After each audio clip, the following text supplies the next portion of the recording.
أعوذ بالله من الشيطان الرجيم. بسم الله الرحمن الرحيم. السلام عليكم ورحمة الله تعالى وبركاته. الحمد لله رب العالمين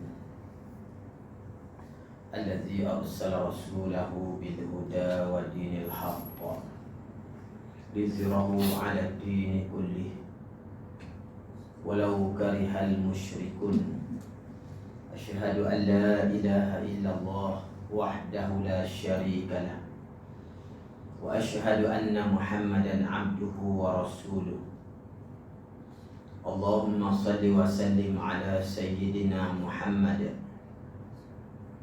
وعلى آله وصحبه وبارك وسلم. رب اشرح لي صدري ويسر لي أمري واحلل عقدة من لساني يفقه قولي. رب يسر ولا تعسر وتمم بالخير. سبحانك لا علم لنا إلا ما علمتنا إنك أنت العليم الحكيم.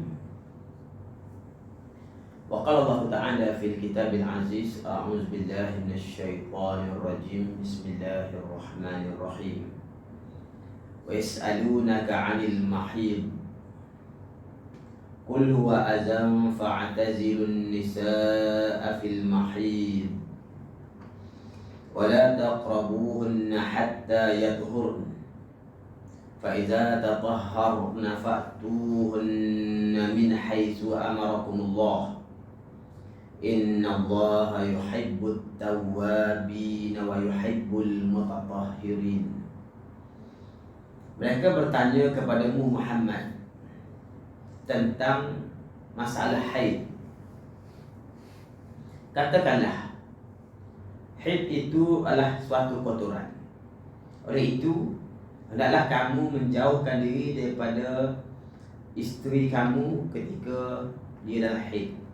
Dan kamu mendekati mereka sebelum mereka bersuci. Apabila mereka telah suci, maka campurlah mereka di tempat yang diperintahkan oleh Allah Ta'ala pada kamu. Sebenarnya Allah menyukai orang-orang yang bertaubat dan menyukai orang-orang yang menyucikan diri. Sadaqallahu alazim.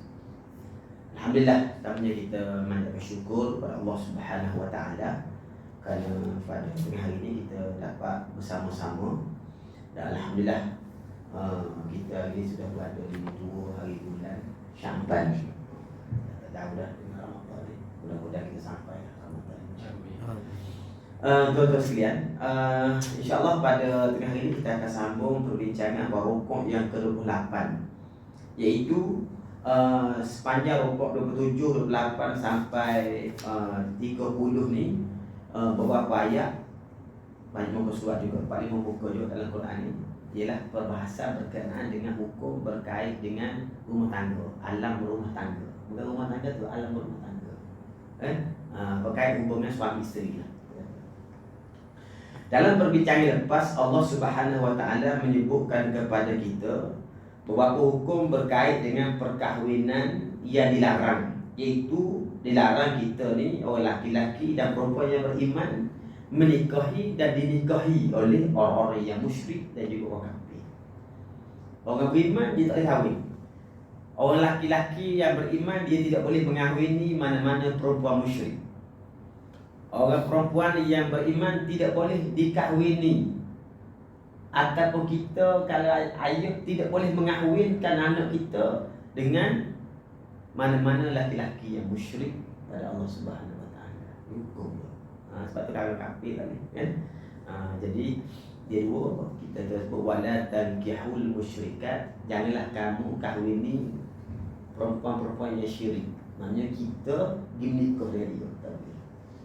Yang kedua, wala tunkihul musyrikin, bukan kita pergi menikah dengan dia. Wala tunkihu, tadi tankihu kita menikah dengan dia, tunkihu kita menikahkan. Itu hukum tu hukum atas bapak dia. Yang menikahkan ni bapak. Jadi kalau kita jadi bapak, tak hukum ni. Tunkihu maknanya kita menikahkan, tankihu kita yang menikah. Jadi menikah pun tak boleh, menikahkan pun tak boleh. Kalau pasangan itu orang-orang yang musyrik kepada Allah Subhanahu Wa Taala. Kerana walau apa pun keadaan seseorang itu, mukmin lebih baik dan lebih tinggi darjat dia daripada orang yang mensyirikkan Allah Taala. Ini bukan second class citizen, kan? Tapi ukuran akidah pada pandangan Allah Taala. Orang beriman walaupun dia miskin, dia merepak macam mana sekalipun, hatta kalau dia hamba sekalipun, dia lebih mulia berbanding dengan orang musyrik. Kalau dia kaya raya, pangkat besar, yang amat berhormat ataupun tadi, kalau dia musyrik, dia tak hina si Allah Subhanahu Wa Taala. Maka tak boleh kita menikah dengan dia. Atau menikahkan orang anak jagaan kita dengan dia. Kemudian pada ayat tengah hari ini pula Allah Subhanahu Wa Taala melanjutkan perbincangan dengan menjawab beberapa persoalan. Asalnya Nabi sallallahu alaihi wasallam ditanyakan oleh orang ramai berkenaan dengan masalah pergaulan dengan pasangan yang didatangi haid.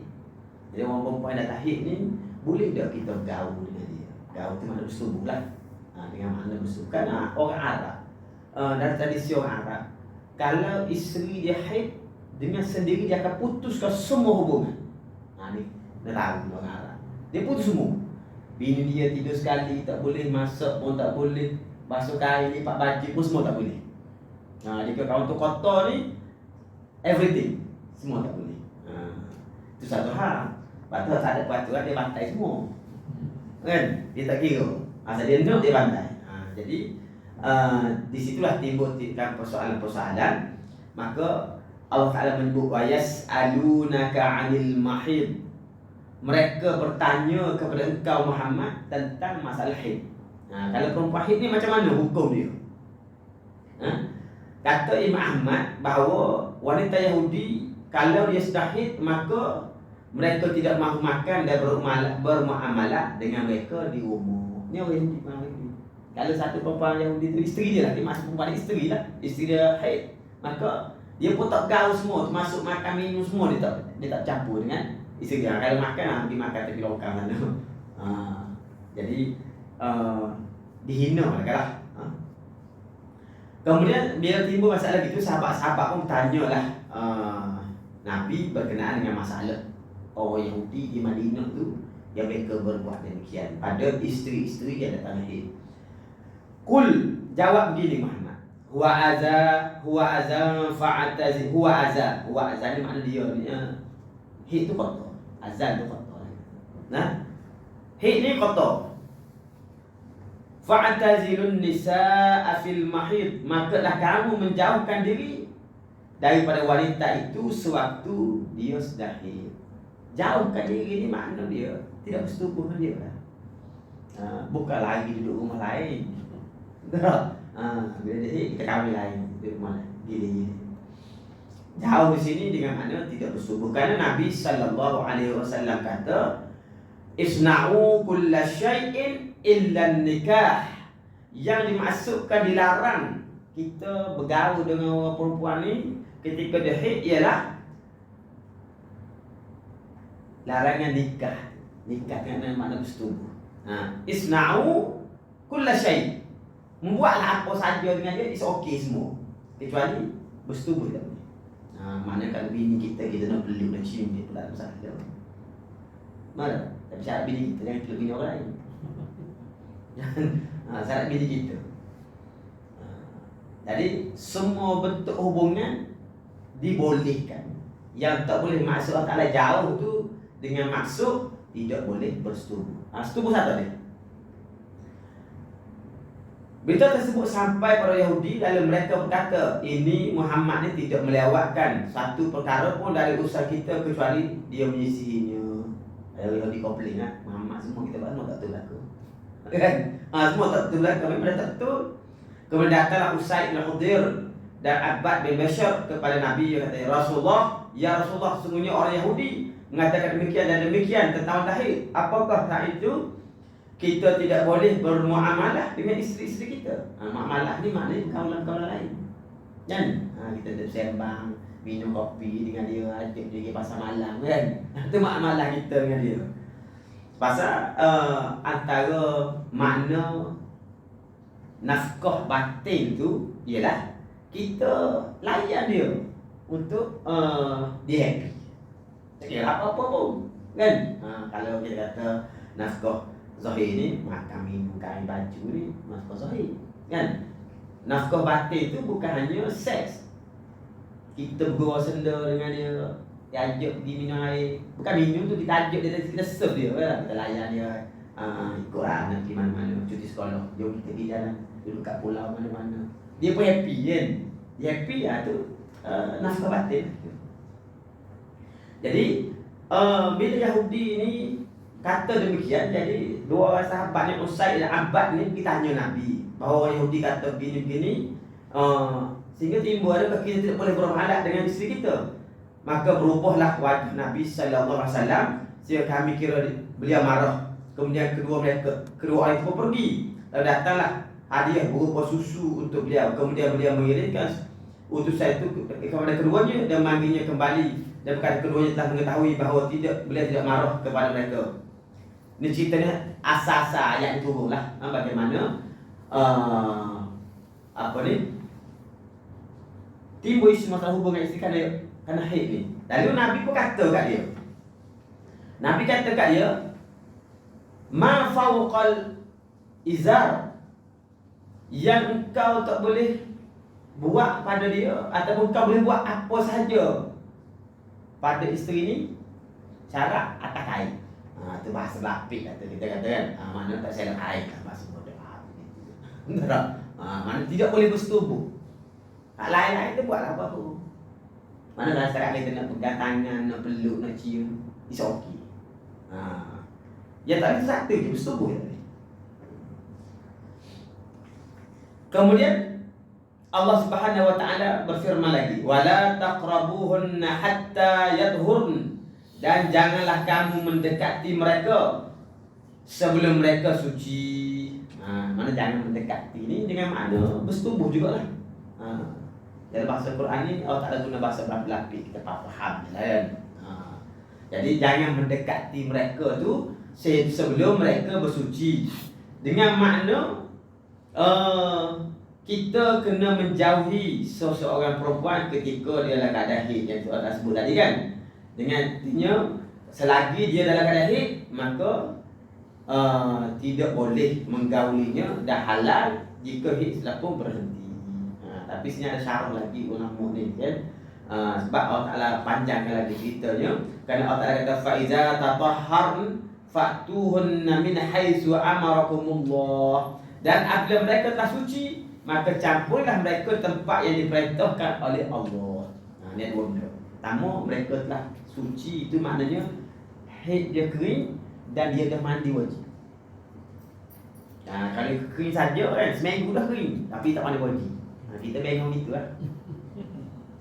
Tak ada apa-apa betul tak? Jadi bila dia kering, dia kena mandi wajib.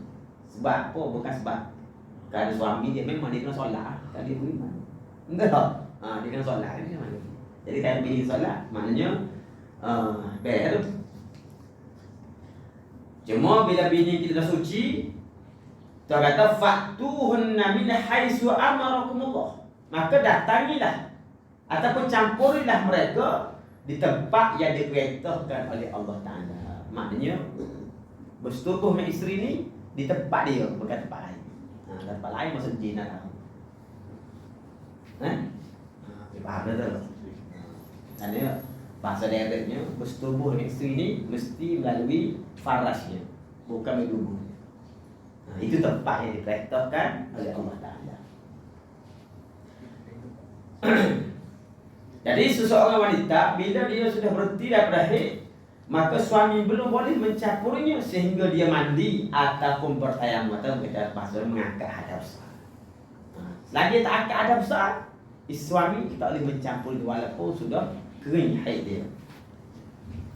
Kata Ibn Abbas, hatta yatuhur, maknanya sehingga mereka suci, dengan maksud dia suci dia darah. Kemudian faiza tatahhar, maka jika dia tak bersuci, yakni dia pun mandi wajib atau bersuci dengan air ataupun bertayamum. Gitulah pendapat ulama-ulama tafsir. Kemudian Allah sebut min haitsu amarakumullah, dan tempat yang diperintahkan Allah kepadamu, yakni inilah hukum haram menyetubuhi isteri daripada belakang, bukan daripada belakang, haram daripada duburnya. Iwaklah pasal dia tak api-api ke mana haram hukumnya. Haram meliwat isteri. Walaupun dia isteri kita, kita nak apa isteri kita pun bisa lah. Tak boleh juga haram. Maka Allah Ta'ala kita boleh mencampur dia tempat yang Allah Ta'ala perintahkan kepada kita. Innallaha yuhibbut tawwabin wa yuhibbul mutatahhirin. Sesungguhnya Allah menyukai orang-orang yang bertaubat, yakni orang yang membersihkan jiwa dia. Dia buat dosa, dia taubat. Wa yuhibbul mutatahhirin, dan orang yang membersihkan dirinya, ini kotoran-kotoran yang terdapat pada dirinya. Kalau ada najis, dia bersihkan. Kalau dia hadas kecil, jangan wudu. Kalau dia hadas besar, dia mandi wajib. Ini cara dia, kita orang beriman membersihkan diri. Allah tak suka kepada orang-orang yang membersihkan diri. Kemudian Allah Ta'ala menyebut lagi ayat cerita berikutnya. Nisa'ukum harsul lakum, perempuan-perempuan kamu, yakni isteri-isteri kamu. Nisa'ukum itu dalam bentuk nyamuk tu, isteri-isteri kamu. Tapi tak satu isteri je lah. Isteri-isteri kamu harsul lakum, ladang-ladang bagi kamu. Kita sebut isteri itu ladang-ladang ataupun tempat kamu bercucuk tanam. Itu pun bahasa kiah-kiah Allah Ta'ala bagi kan. Isteri kamu adalah tempat cucuk tanam bagi kamu. Ada sebab tu ayat ni. Kerana Ibn Abbas mengatakan al-hars itu artinya tempat ditanamkan benih. Kalau ladang-ladang tu orang tanam benih, tanam benih jantung ke kacang, kau buat benih, betul? Jadi Tuhan guna perkataan harsul lakum dengan makna situ tempat kamu letak benih kamu, isteri kamu. Fatu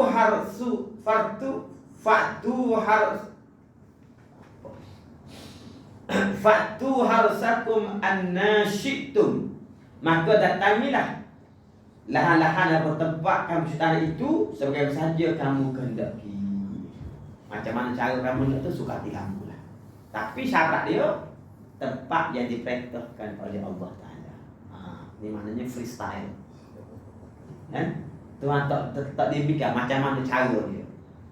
Ada satu masa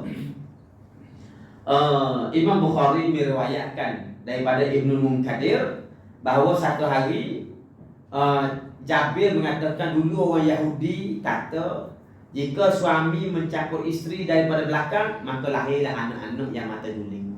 Memang Yahudi begitu lah. Kalau dia keluar anak mata juling, mesti ayah dia ni mendatangi isteri daripada belakang. Jadi kalau anak juling isteri ayah dia. Betul tak? Jadi orang Yahudi itu pegang macam tu zaman dulu. Lalu perkara ni disampaikan pada Nabi SAW, maka turunlah ayat ini. Ayat ini menceritakan bahawa isteri kamu telah datang bagi kamu, maka datangilah isteri kamu cara bebas ke mana-mana suka hati kamu lah, depan belakang atau bawah ikut lah. Kan? Yang penting tempat yang diperintahkan oleh Allah Ta'ala. Jangan salah tempat tu dulu. Kan dia tak ada sebut dah itu. Maka haram mendatangi isteri berduburnya. Kan? Caranya itu tersuruh. Lalu kata Allah Ta'ala dalam hal ini, fatu harsakum annasyitum, maka datangilah isteri kamu sebagai lahan-lahan tempat kamu bercucuk tanah itu dengan cara apa saja cara yang kamu kehendaki, yang kamu suka mengikutlah. Wa qaddimu li anfusikum, dan kerjakanlah amal yang baik untuk dirimu. Buat benda-benda baik untuk kita. Kamu setuju ni baik sebenarnya. Baik untuk kita secara fizikal, biologi pun baik, secara agama pun baik. Kerana kita orang laki-laki dan manusia sama je lah, kan? Allah Ta'ala buat kita secara fitrah memerlukan hal tersebut, Dan Allah Ta'ala mengharamkan dia disalurkan di tempat yang salah. Makna kalau kita nak zina tak boleh, nak pergi cari awet kalau mana-mana pun tak boleh. Orang pandai sifat sugar daddy ke tetaplah setelah macam semua haram. Yang halal berkahwin dan bersetubuh dengan isteri di Tuhan Nabi kata boleh pahala. Kerana itu dikira juga sebahagian daripada ibadat. Sebab tu isteri-isteri melayani suami dia dapat pahala banyak. Cuma isteri yang moden hari ni kan, dia nak tentukan, bukan suami yang tentukan. Jadi orang perempuan dia jadi pening biasa. Dia banyak nak cerita orang putih. Orang putih. Nah, dia nak decide semua benda. Sedangkan dia tu hak suami dia. Kali ni awak sebut kesalahan merogoh isteri, mana ada. Kesalahan tu kesalahan isteri, tidak beri layanan pada suami. Kan suami isteri kan wajib layan suami dia. Kalau bila dia tak bagi hak isteri suami dia pun menjadi hilang tanggungjawab. Hilang hak dia mendapat tanggungjawab suami. Saya bagi nafkah. Kalau tidak lagi, dia jangan main-main, betul tak? Jadi suami dia halau dia saja. Pasal tu hak suami dia kan. Masalah teknikal nak bincang, penat tak penat terbincang tak? Macam mana kan? Tapi kita kan suami isteri kan mana-mana dah bincang. Tapi jangan pula buat peraturan. Saya kena baru boleh tanam, jangan dengan dia. Tak kena cara kan? Kerana suami itu hak dia kat atas isteri. Dan kerjakanlah amal yang baik untuk dirimu, yakni kita melaksanakan tanggungjawab kita kepada isteri dengan cara yang baik.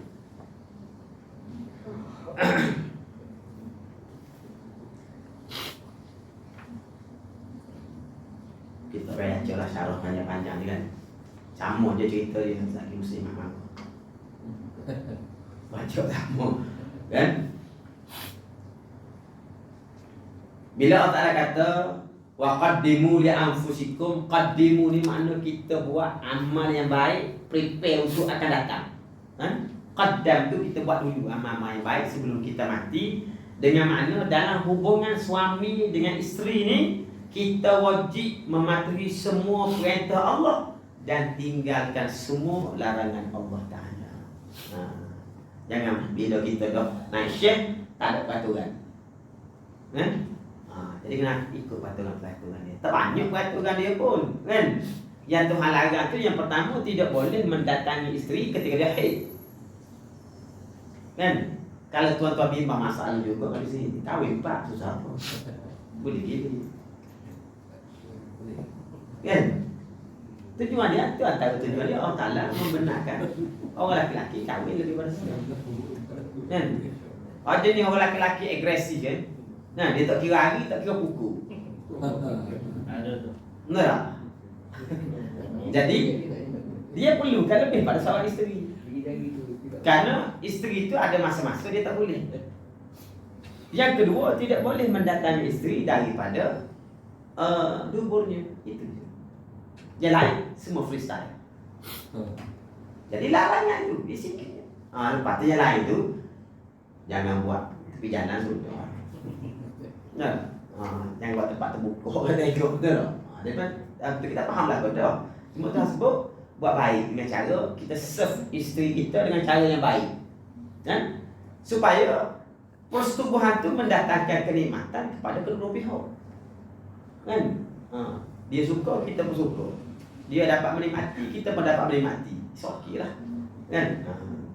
Kerana bila kita bersetubuh tu dengan isteri kita, dikira satu ibadat dan mendapat pahala di sisi Allah Subhanahu Wa Taala. Sebab tu bila ada sahabat dia kata Nabi bahawa kalau bersetubuh dengan isteri dapat pahala. Kalau jadi sahabat tu macam pelik pun. Dia kata boleh pahala. Mana kalau boleh pahala pun tak apa. Betul tak? Tapi Nabi kata boleh pahala. Pasal bila kita bersetubuh dengan bukan isteri kita, zina lah kita kata kan, kita akan berdosa. Bila bersetubuh isteri boleh pahala. Kan senang dari Islam tu. Masalah ni pasal kita ikut peraturan je.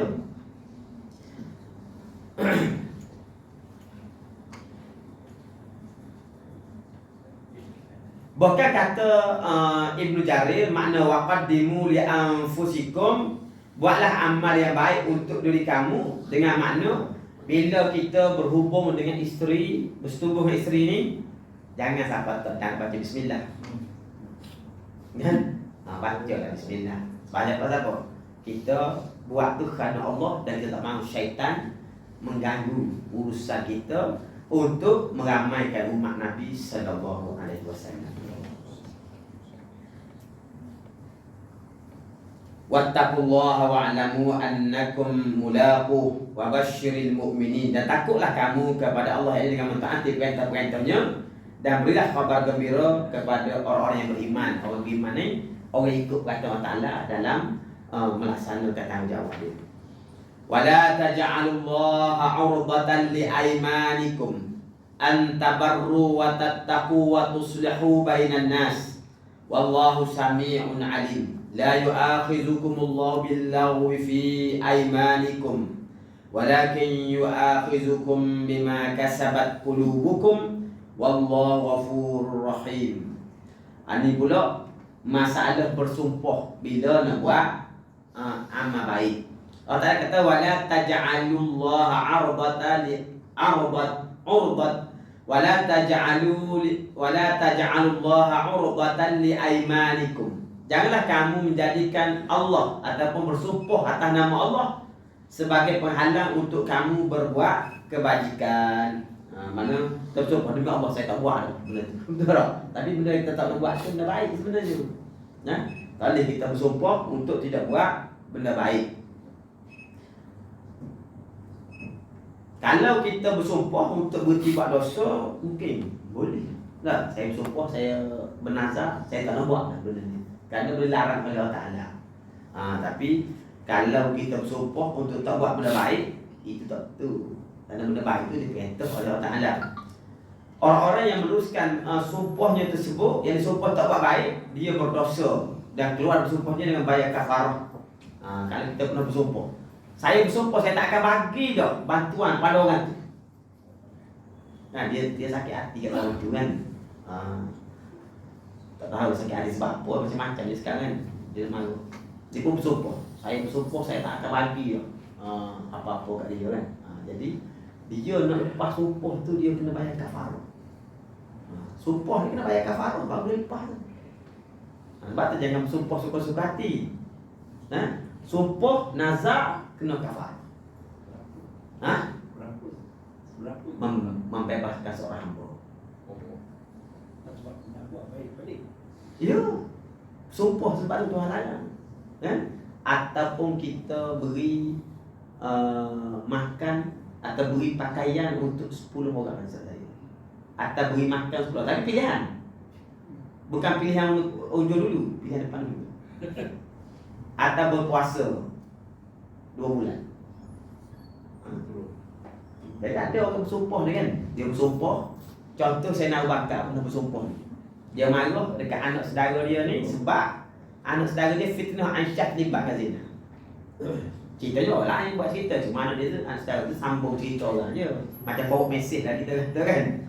Saya bakal marah, dia bersumpah, demi Allah aku tak akan beri dah bantuan pada dia. Allah tu ayat tu. Dan memang dia kena kafarah.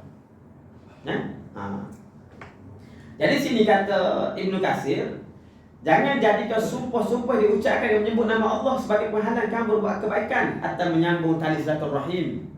Walaupun meskipun terlanjur bersumpah untuk meninggal. Contohnya dia bersumpah, dia mengangkat pak saudara dia kan, demi Allah aku tak rugi dah rumah dia sebab bila-bila. Sedangkan kita pergi rumah pak saudara kita ni lah amal soleh. Kadang-kadang merapatkan silaturahim. Dia tak pergi tak ada masalah, dia bersumpah tak nak pergi. Kan? Dia bersumpah mungkin dia sakit hati apa-apa. Maka itulah yang telah disebut oleh Allah Subhanahu Wa Taala, tak boleh kita bersumpah demikian. Kalau bersumpah juga dia kena bayar kafarah. Karena Nabi kata kita umat yang muncul di masa-masa akhir. Nahnul akhiruna as-sabiquna yaumal qiyamah. Tapi yang paling awal masuk ke syurga pada hari kiamat. Kita umat yang last tapi yang first masuk syurga.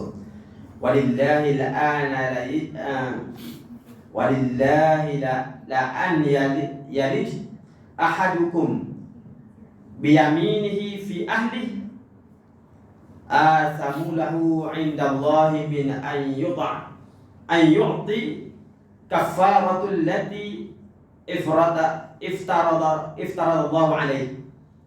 Demi Allah, sungguh salah orang kalian yang berperkara sumpahnya yang merugikan istrinya. Ini cerita bersumpah, sebenarnya bersumpah dengan isteri. Kalau bersumpah dengan isteri, gaduh-gaduh dengan isteri, betul sumpah macam-macam, kan? Jadi dia berdosa insya-Allah. Maka untuk menggugurkan dosa itu dia kena bayar kafarah. Yakni denda yang telah diwajibkan oleh Allah Taala pada dia. Ini kita tak pernah ada surah lain tersebut. Bayaran dia. Ali bin Abi Thalib menyebut daripada Ibn Abbas, kata dia, Ibn Abi tahu janganlah sekali-kali engkau menjadikan sumpahmu sebagai penghalang bagimu berbuat baik.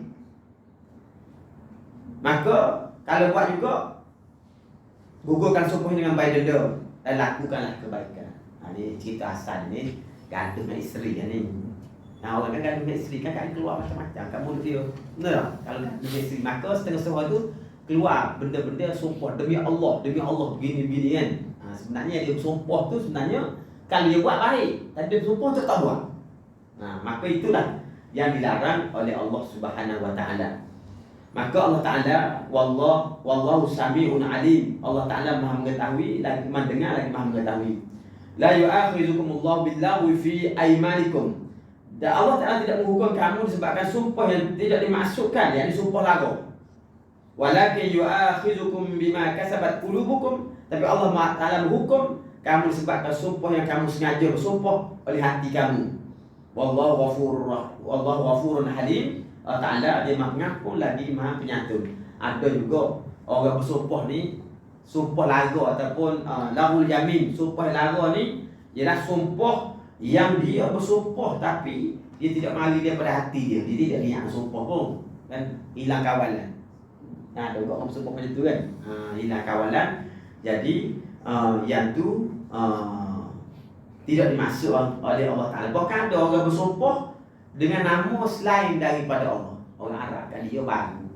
Dia dulu lama dia bersumpah demi Lata, demi Uzza, demi matahari, macam-macam tu loh. Kemudian dia masuk Islam. Bila masuk Islam, bila dia telanjur dia bersumpah demi Lata. Dia sebut pula perkataan syirik lama tu. Kan? Sebenarnya dia bukan sebut demi Lata tu, sebab dia memang biasalah macam tu. Kan? Macam orang melatok lah kita kata betul tak? Jadi hak macam tu dia tak masuk dalam list berdosa ni. Tapi kalau memang dia niat tu, memang hati dia tu bersumpah dengan nama berhala-berhala tu, dia pun bersumpah. Yang tu kira. Tapi hak dia belatah-belatah ni pasal dia baru. Orang Mekah tu baru masuk Islam. Maka yang tu Allah Ta'ala maafkan. Kemudian Allah Ta'ala menyebut lagi, lilladzina yu'luna min nisa'ihim tarabbasu arba'ati ashhur fa in fa'u fa innallaha ghafurur rahim wa in 'azamu at-talaq fa innallaha sami'un 'alim. Kepada orang-orang yang mengelak istrinya diberi tangguh 4 bulan lamanya, kemudian jika kamu kembali kepadanya, maksudnya Allah Ta'ala Maha Pengampun lagi Maha Penyayang. Ni hukum idah. Tahu hukum idah apa dia? Ni masalah kita kan. Kahwin kita tahu hukum kahwin. Kan? Ilah ni salah satu daripada isu-isu dalam perkahwinan, yakni seseorang itu bersumpah untuk tidak menggauli isteri dia dan tempoh-tempoh tertentu. Tak kira ada gaduh pasal apa kan. Contohnya di sekolah, bini kata tak kira nak balik kampung saya juga. Kata mana boleh, saya kerja kan. Bini kata tak boleh, pasal anak saya kahwin. Gunggang kepala kan. Lepas tu dia pun sumpah demi Allah, dan keras kepala sangat, aku tak bersumpah kamu 8 tahun. Contohnya dia bersumpah kan. Itu mengelak isteri tu. Kita mengelak-elak ni, maknanya dia bersumpah. Elak ini artinya sumpah seorang untuk tidak menggauli isterinya dengan dia sebut term dia, berapa lama dia tak sebut. Jadi term itu dia tidak boleh lebih pada 4 bulan. Boleh tak isteri ni, tapi tak boleh lebih pada 4 bulan. Sebab Tuhan sebut sini tarabbasu arba'ati ashhur. Tangguh itu mana tidak bersetubuh isteri itu tidak boleh lebih 4 bulan. Ditangguh, istrinya diberi tangguh 4 bulan. Orang yang mengilat isteri lebih baik kurang mau lebih daripada 4 bulan. Jika kurang daripada 4 bulan maka dia harus menunggu berakhirnya masa tentukan. Maksud dia bersumpah kan dalam 4 bulan, ditunggu cukup 4 bulan. Setelah itu ia boleh mencabut istrinya kembali. Tapi dia sabar, pasal dia kan ilah kan. Itu gua 4 bulan, aku tak subuh kamu 3 bulan saja. Tak bagi 4 bulan tu loh. Kalau maksimal dia 4 bulan, ditunggu lah. Dia tak lihat kau isteri dia, pasal dia bersumpah. Dia tunggu cukup 4 bulan. Setelah itu dia boleh mencabut istrinya kembali. Dan si isteri harus bersabar dan tidak boleh menuntut untuk rujuk. Dia bukan cerai tu, tak boleh tuntut rujuk. Itulah yang ditegaskan dalam kitab As-Sahihain daripada Aisyah radhiyallahu anha daripada Nabi sallallahu alaihi wasallam bahawa Nabi pernah mengelak, yakni bersumpah untuk tidak mencabut isterinya selama 1 bulan. Nabi pernah buat. Kan? Ada isu-isu lah yang berkaitan yang saya dalam sini tak pasti, tapi Nabi pun pernah juga tidak mencabut Aisyah kerana isu Aisyah difitnah berzina. Dia tidak berzina, orang fitnah, orang munafik fitnah dia. Jadi Nabi ni stres juga. Walaupun Nabi, dia orang macam kita juga kan. Dia Nabi, isteri dia tu dah berzina. Tahu sekarang Nabi kita pun stres. Kalau orang tulis kat Facebook kata bini kita berzina, betul tak? Nabi hantar balik Aisyah ni rumahnya dia. Untuk ketika sehingga turun ayat Quran memberitahu bahawa Aisyah tidak berzina. Jadi Aisyah kata Nabi pernah mengelak isterinya selama sebulan. Jadi Nabi bersumpah untuk tidak menggauli isterinya. Kemudian beliau turun dari rumahnya pada hari ke-29. Dan beliau bersabda, bulan ini jumlahnya 29 hari. Bulan tu 29 hari. Ayat 29 tu Nabi pun balik semula rumah isteri yang dia hilang. Ada ini disebut dalam banyak riwayat juga. Walillazina yu'luna min nisa'ihim, kepada orang-orang yang mengelak isterinya, yakni yang bersumpah tidak mencampur isterinya. Ayat menunjukkan elak itu khusus terhadap isteri, bukan terhadap hamba saya. Kita ni ada dua sebenarnya tuan-tuan. Tapi dua ni pun yang kedua ni tak ada dah sekarang. Yang pertama, kita boleh menggauli isteri-isteri kita, maksimalnya 4 orang serentak. Kalau tak serentak 80 orang boleh. Serentak ni 4 orang. Kemudian kita juga boleh menggauli hamba-hamba saya yang jadi milik kita. Ini tak ada limit. Kalau kita ada 800 orang hamba saya, 800 tu sekali jadi. Cuma hamba saya lah tawanan perang fisabilillah. Bukan pekerja Indonesia. Hamba yang ditawan dalam perang fisabilillah. Itu pendapat yang dipegang oleh ulama-ulama mutakhir ini. Termasuk juga dulu masa kerajaan Saudi nak menghapuskan amalan hamba semua kan. Jadi orang Arab dia ada hamba-hamba kan. Tahun 60 zaman Malik Faisal dulu buat peraturan. Ulama-ulama keluar fatwa, maksud hamba yang boleh digauli itulah hamba yang diperolehi dalam perang fisabilillah. Kalau tak perang apa dia beli kat pasar jadi hamba kan. Maksud ni dia tengok kira beli dijual tu kan 10 dirham. Dia pun beli balik. Dia tak boleh digauli. Pasal hamba tu bukan tawanan perang. Dia pergi berperang, menang perang, dapat tawan orang-orang perempuan tu kan. Yang tu jadi hamba. Yang tu boleh digauli. Jadi yang boleh yang dimasukkan elak ini adalah terhadap isteri. Kalau dia ada hamba, dia tak boleh mengelak hamba dia. Yang dia boleh elak tu isteri dia. Tarabbasu 4 ashhur, yakni diberi tangguh 4 bulan. Artinya sang suami harus menunggu selama 4 bulan sejak sumpah itu diucapkan. Setelah itu dituntut untuk mencampuri atau menceraikan isteri dia. Tunggu 4 bulan dia bersumpah, maksimal 4 bulan. Lepas 4 bulan dia 2 pilihan. Sama ada dia kena balik semula pada isteri dia, macam rujuk lah kita kata kan, gaul semula dengan isteri dia, ataupun dia kena ceraikan isteri dia. Pasal dia hilang isteri dia kan. Fa'in fa'u, kemudian jika mereka kembali, yakni mereka kembali seperti semula, yakni berjimuk dengan isteri dia. Bila dia berjimuk dengan isteri dia, fa inna Allah ghafurur rahim, Allah Taala Maha Pengampun lagi Maha Penyayang. Dia bersumpah hari tu habislah, sekat tu je lah. Jadi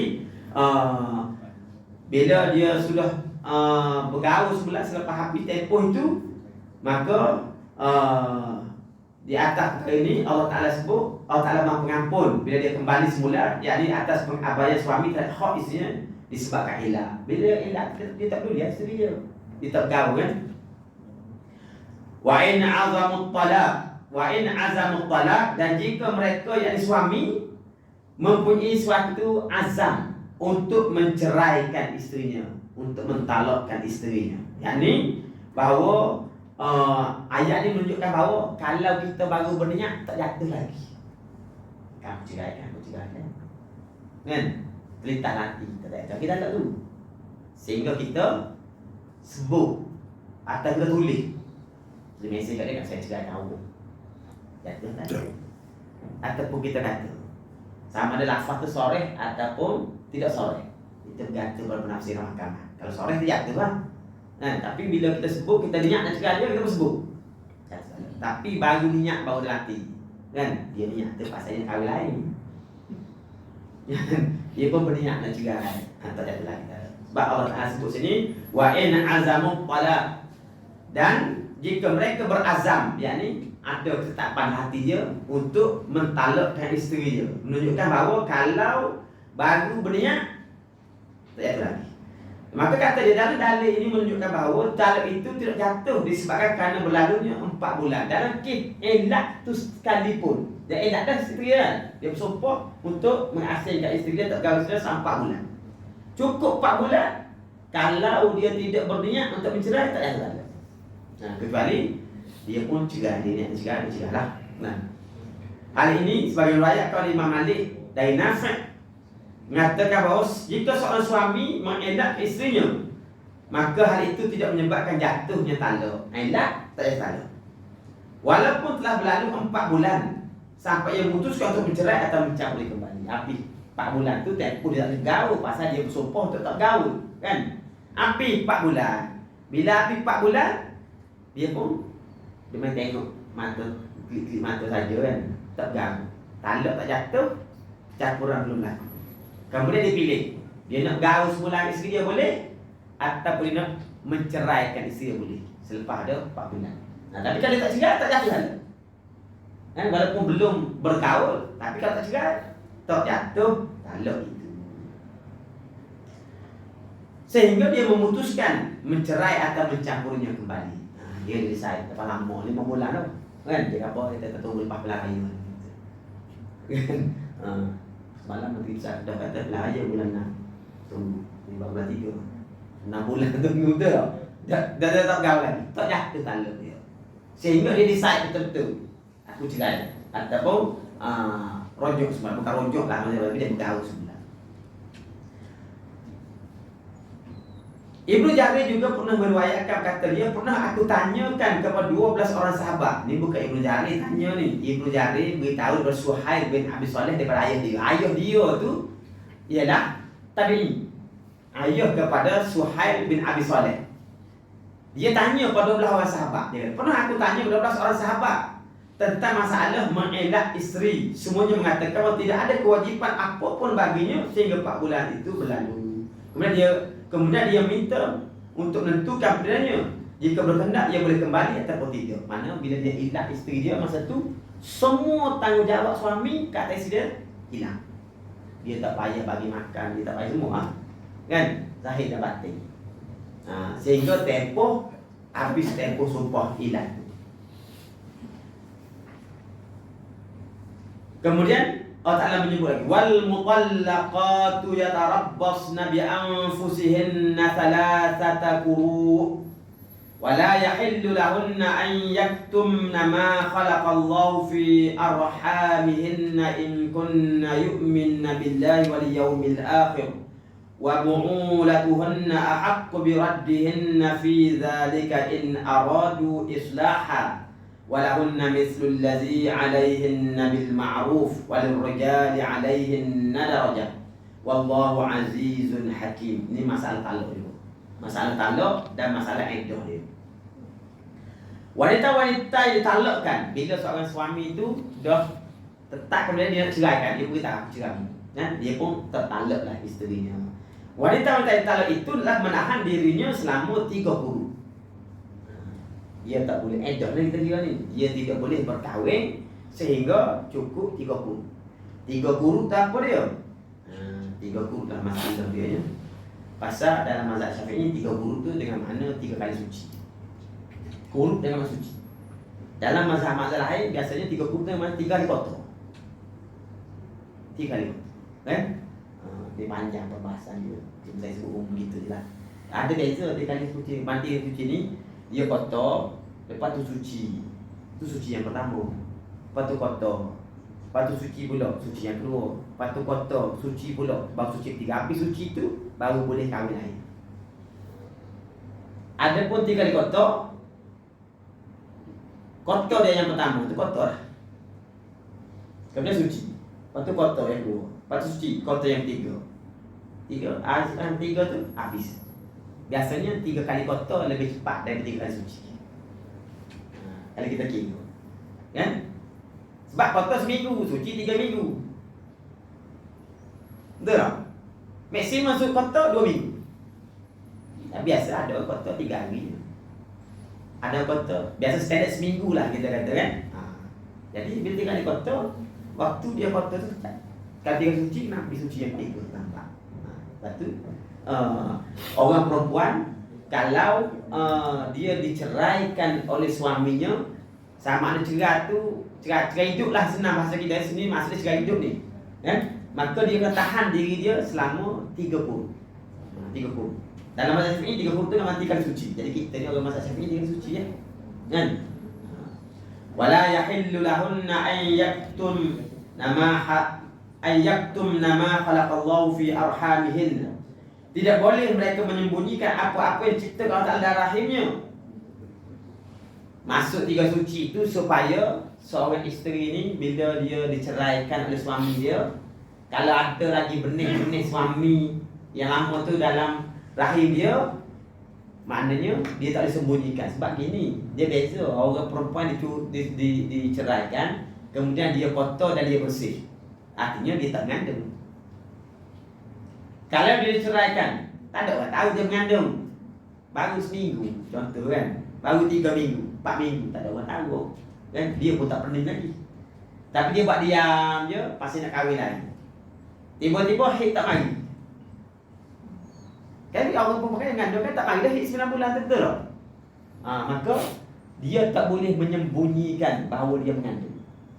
Dia pun tahu cukup dia dah 3 bulan boleh kahwin, dia kata. Walau dalam buat ada baby. Nanti bila dia kahwin, keluar anak tak tahu anak siapa. Maka Allah tak letakkan kalau dia haid, dia kena tunggu 3 kali haid. Pasal saya kata 3 kali haid lah kan. Kalau mazhab Syafi'i 3 kali haid itu dengan 3 kali suci.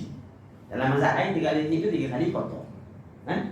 Kalau dia mengandung, ada baby, dia tak boleh rahsia kan. Dia kena beritahu, saya ada baby. Bila mengandung, iddah dia berapa lama? Iddah mengandung tu lah.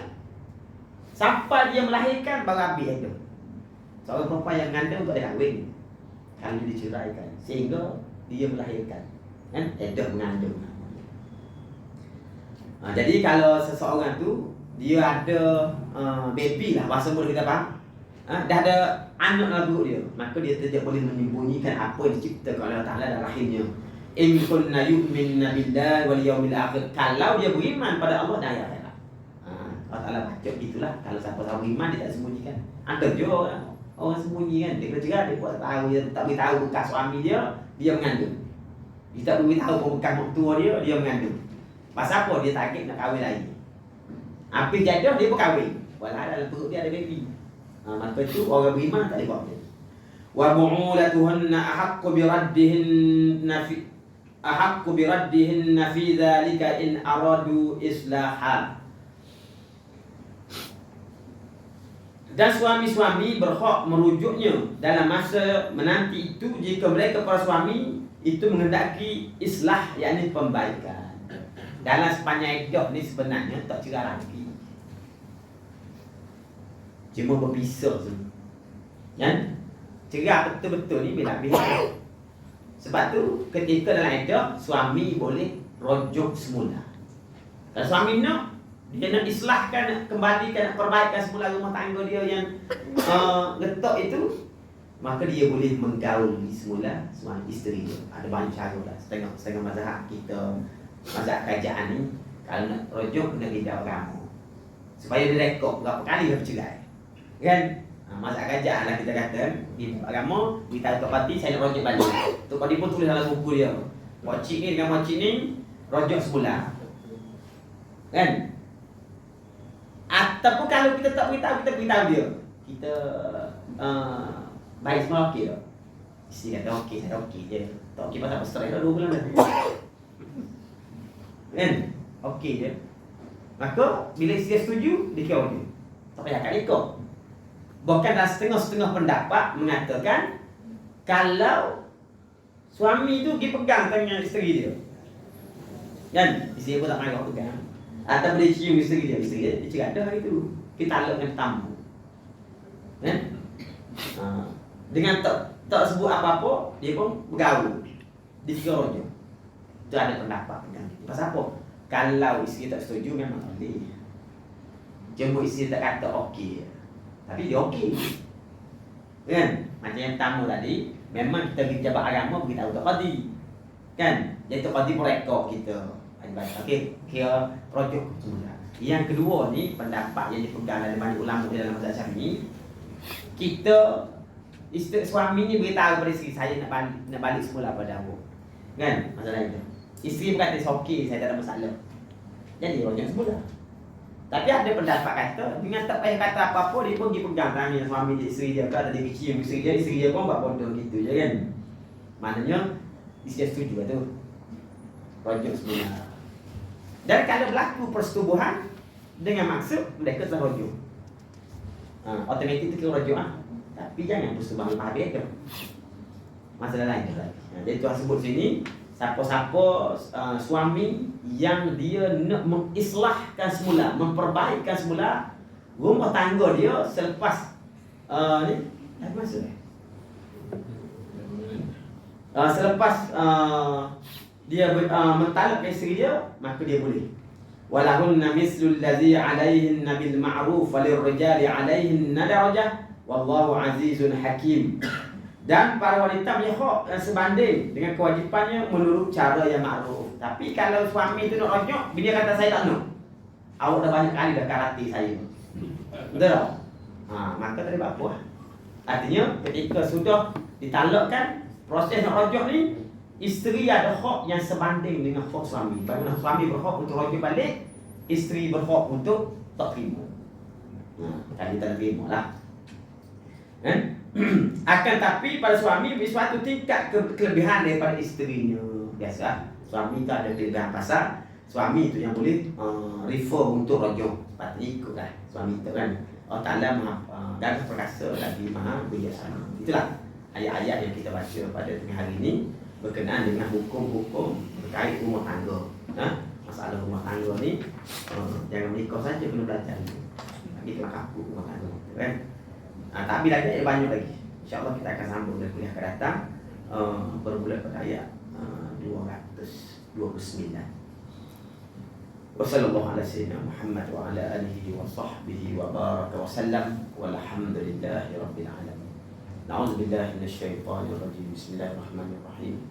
Alhamdulillahi rabbil alamin wassalatu wassalamu ala asyrafil anbiya'i wal mursalin wa ala alihi wa sahbihi ajma'in. Allahumma rabbana la tuzigh qulubana ba'da idh hadaytana wa hab lana min ladunka rahmah innaka antal wahhab. Rabbana zidna 'ilman nafi'an warzuqna fahman wasi'an. Rabbana taqabbal minna innaka antas samiul 'alim wa tub 'alaina innaka antat tawwabur rahim. Wa sallallahu ala sayyidina Muhammad wa ala alihi washabbihi ajma'in. Walhamdulillahi rabbil alamin. Assalamualaikum warahmatullahi wabarakatuh.